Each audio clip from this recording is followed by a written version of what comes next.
Bab 39. Diunggah oleh baca suara. Wah, menyeka keringat di tubuhku dengan handuk yang kemudian aku gantung di dekatnya, ku kenakan jubahku kembali. Aku berdiri di teras belakang dengan hanya bulan purnama menerangi daerah itu. Sylvie meringkuk di sampingku, bulunya yang putih sekarang naik turun, sesuai dengan kecepatan napasnya. Dengan semua orang tertidur, saya merasa tenang karena berlatih sepenuh hati. Beberapa minggu terakhir ini, saya telah melakukan sedikit di luar pelatihan diri saya sendiri serta membantu pertumbuhan Elia dan ayah saya, dengan beberapa petunjuk untuk adik perempuan saya juga. Eli belum banyak berlatih tetapi kemajuannya masih cukup baik. Saya meramalkan bahwa dia akan bangun sekitar jam 11 jika dia tetap pada langkahnya, mungkin bahkan 10 jika dia benar-benar mulai mencoba lebih. Saya merasa sangat memuaskan ketika saya melihat saudara perempuan saya bermain dengan teman-teman yang telah dia buat di School for Ladies, sebuah kelas kecil yang terdiri dari gadis-gadis muda yang mulia berkumpul untuk diajari etika dan keterampilan dasar rumah tangga. Sejak awal, saya mengetahui bahwa populasi umum ini percaya bahwa wanita yang pantas dan beradab seharusnya memiliki sopan santun dan keanggunan seorang ratu, sementara masih bisa memasak dan menjahit untuk suaminya. Di dunia yang saya hidupi sebelumnya, wanita bekerja sama seperti pria, dan seluruh wanita harus tinggal di rumah, mengatakan menjadi tabu.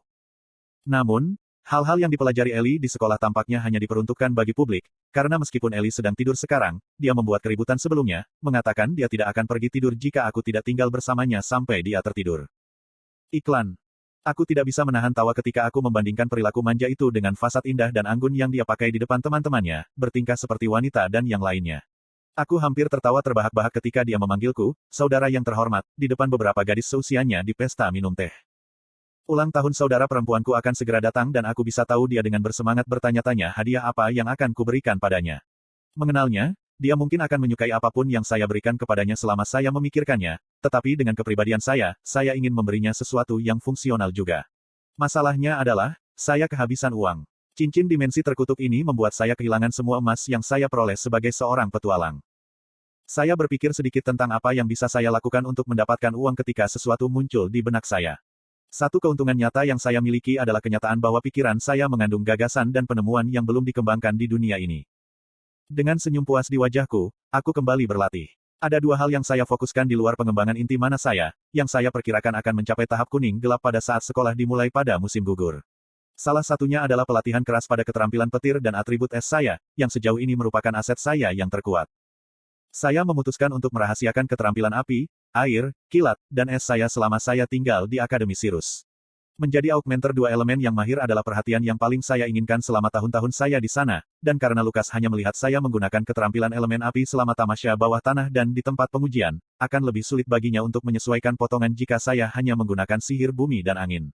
Jika aku dengan sengaja tidak melatih sihir angin dan anginku sampai aku memasuki akademi, itu akan lebih dari cukup untuk menganggap diriku sebagai jenius berbakat yang tidak akan mengangkat terlalu banyak alis. Saya membuka salah satu buku yang saya bawa dari perpustakaan. Saya berhasil menemukan beberapa buku terbatas tentang keterampilan penyimpangan, yang berisi beberapa segmen tentang kilat dan es. Tampaknya, untuk kilat, ada dua metode utama yang augmenter pilih. Satu internal dan eksternal. Karena sifat unik petir dibandingkan dengan elemen lain dan penyimpangan mereka, ada beberapa individu yang fokus menggunakan keterampilan petir internal, yang dinyatakan sebagai jauh lebih sulit. Impuls petir adalah salah satu teknik petir internal yang telah saya kembangkan, yang dapat dilihat sebagai batu loncatan ke dalam keterampilan yang jauh lebih kuat.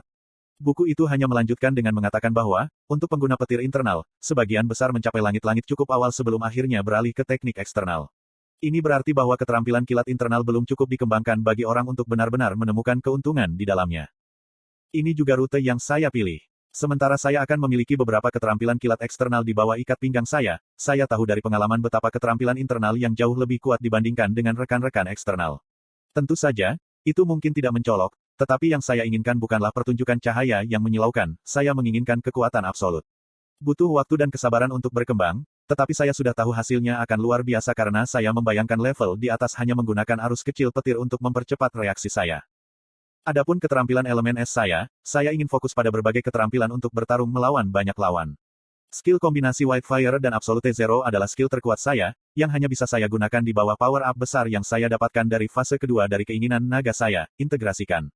Saya membayangkan bahwa, untuk saat ini, bahkan jika saya memiliki teknik dan teori untuk petir atau es, saya harus berada dalam fase integrasi jika saya ingin menggunakan keterampilan yang lebih kuat.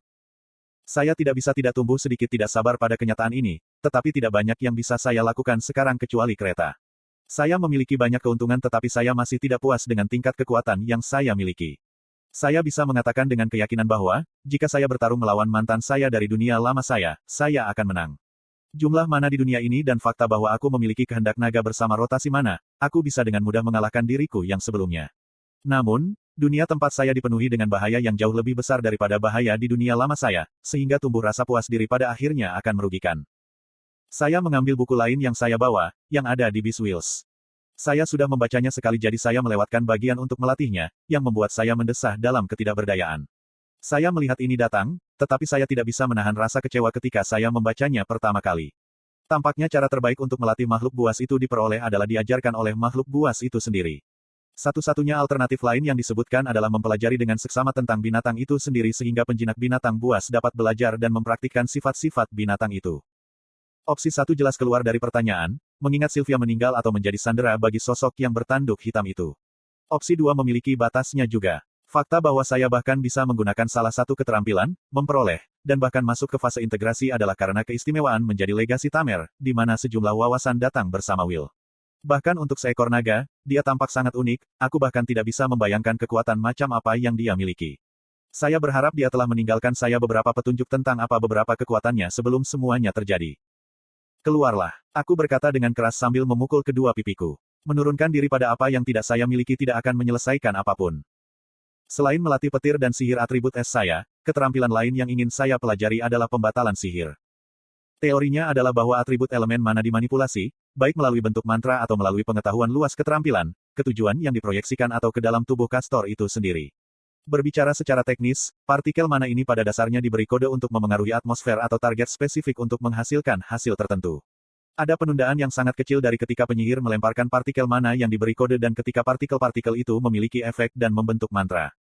Selama penundaan itu, jika aku bisa berpotensi mengacaukan partikel mana itu dengan mana milikku sendiri, aku akan bisa dengan diam-diam mengakhiri mantra tanpa itu terbentuk. Sementara dalam teori yang terdengar luar biasa, ada beberapa masalah. 1. Agar ini bisa berfungsi, aku harus tahu mantra apa yang digunakan lawan. Itu bukan masalah ketika tukang sulap atau bahkan augmenter melantunkan mantra, tetapi dalam kasus nyanyian mental, atau bahkan instacasting, aku harus tahu apa mantra itu dengan susunan mana-mana selama hampir sepersekian detik. Dimanipulasi partikel mana dilemparkan sebelum mulai berlaku dan membentuk mantra. Ini membutuhkan pembelajaran mantra yang luar biasa dan mencari tahu keterampilan mana yang dapat membatalkannya secara efektif. Hanya memikirkan hal itu membuat saya sakit kepala. Kebanyakan mantra bisa diketahui dengan teori sihir, tetapi mampu hampir secara instan memikirkan mantra yang tepat untuk menangkal mantra lawan berarti aku harus mengetahuinya dengan hati. Namun, saya tahu bahwa menguasai keterampilan ini akan menjadi aset yang sangat berharga, terutama bagi seseorang seperti saya, yang mampu memanipulasi keempat elemen. Saya mengambil buku-buku dan handuk saya dengan satu tangan dan mengambil Sylvie dengan yang lain dan kembali ke kamar saya. Vincent menawarkan kamar lain untuk Elijah, tetapi orang tuaku tidak mengizinkannya karena dia adalah tamu Liwin, yang berarti dia harus tinggal di salah satu kamar kami. Sebagai kompromi, saya meminta mereka untuk membawa tempat tidur lain untuk Elia, karena ruangan itu lebih dari cukup luas. Kembali ke kamar saya, Elia sudah tertidur lelap, lurus di punggungnya dengan tangan terlipat di dadanya, seolah-olah dia sedang berbaring di peti mati. Bahkan ketika dia tidur, dia tampak seperti orang yang lurus dan pantas. Elia adalah teman yang baik dan itu membantu kepribadian kami saling memuji. Elia sangat aneh. Di samping penampilannya yang lurus dan tegas, terutama karena rambut dan kacamata, dia adalah anak yang sangat emosional. Dia logis dalam cara di mana dia telah menetapkan prinsip-prinsip yang dia tidak pernah menyimpang dari, membuatnya sangat jujur dan dapat dipercaya. Tetapi ketika menyangkut orang-orang dan hubungan, dia sering berpikir dengan hati, meninggalkannya cukup rentan jika orang memilih manfaatkan dia. Bagi saya, apakah itu karena saya hidup dan mengingat kehidupan saya sebelumnya, saya hanya bisa melihat diri saya sebagai orang yang analitis dan licik. Saya harus mengakui bahwa saya kesulitan mempercayai orang lain sepenuhnya dan selalu berusaha berpikir beberapa langkah ke depan.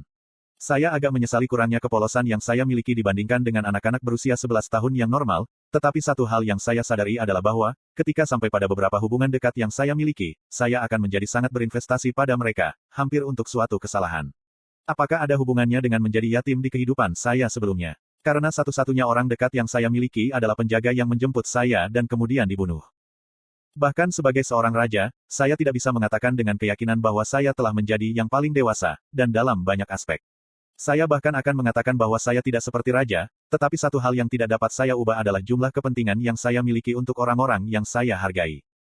Setelah mandi cepat-cepat, aku tenggelam ke tempat tidur, menyebabkan Sylvie menggeliat dalam tidurnya. Dia meringkuk di dekatku dan mulai bernapas dengan tenang lagi, dan irama napasnya yang lambat membuatku tertidur.